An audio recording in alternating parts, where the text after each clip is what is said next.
عندك عفاريت وانا ما عنديش.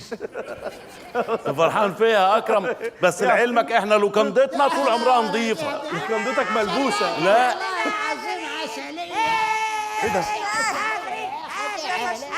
هو ده عفريت عفريت ايه؟ ايه يا حاج رمضان اللي عندك في اللوكاندا دي؟ سيبك من اللي عنديك، ايه اللي عنديك انت ده؟ كنا بنلعب رياضة. يا ولدي ايه ده؟ ايوه ده مين يا؟ من غضب العين. هو عفريت كان حلو. ايه ده؟ ايه اللي جابك هنا يا هدهد؟ يا صبري. انا اسمي صبري. ايه ده؟ ايه اللي جابك هنا يا صبري؟ سبحان الله، ابويا الله يرحمه كان تملي هيقول من كتر الناس اللي بميت وش وحشونا الناس اللي بوشين. انت فين؟ ابوك ده صاحبي على فكره، بجد والله. كنا مع بعض كده من زمان. حبيبي. مين؟ ابوك احمد شيبه. انت اللي سوحته. ايوه ايوه. يعني يا صبري لابس لي وش وبتخوف الزباين كده يا اكرم؟ اخصى عليك يا صبري، بعد ما لميتك من الشوارع تعمل كده في لوكندة اخويا؟ يا سلام، ده انت اللي قايل له. ايوه يا عم رمضان هو اللي قال لي. انا مخصوم منك شهر.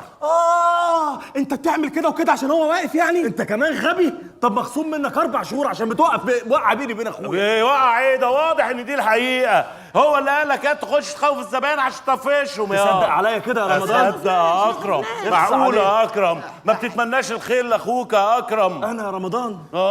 انا اخوك يا رمضان. اخويا، وانا عارف انك انت اخويا. ده انا تربيت ايدك اللي عايزه تتقطع دي يا رمضان. يا جماعه صلوا على النبي. يا جماعه عليه الصلاه والسلام. احنا ما اتخضناش ولا حاجه، ده الراجل وشه سمح والله. طب ما دام ما اتخضتوش ادخلوا على اوضتكم تاني، اتفضلوا. لا احنا كده اقامتنا خلصت يا حاج رمضان. عسل يا ولدي. يلا يا ابوي. عسل يا ولدي. بوي. ايوه ولدي. عايزين ناخد معانا العفريت. بس يا ولدي مش كل حاجه تشبط. يلا عايز العفريت. يعني دول طفشوا ولا ايه؟ مش انت طالق.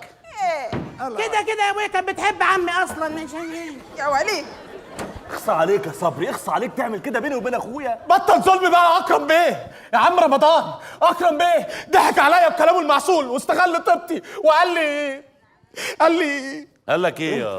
قال لي اهدى هي دي. انا ضحيه مجتمع يا عم رمضان، ضحيه مجتمع. يلا يا دي اطلع بره. حاضر. اطلع بره يا.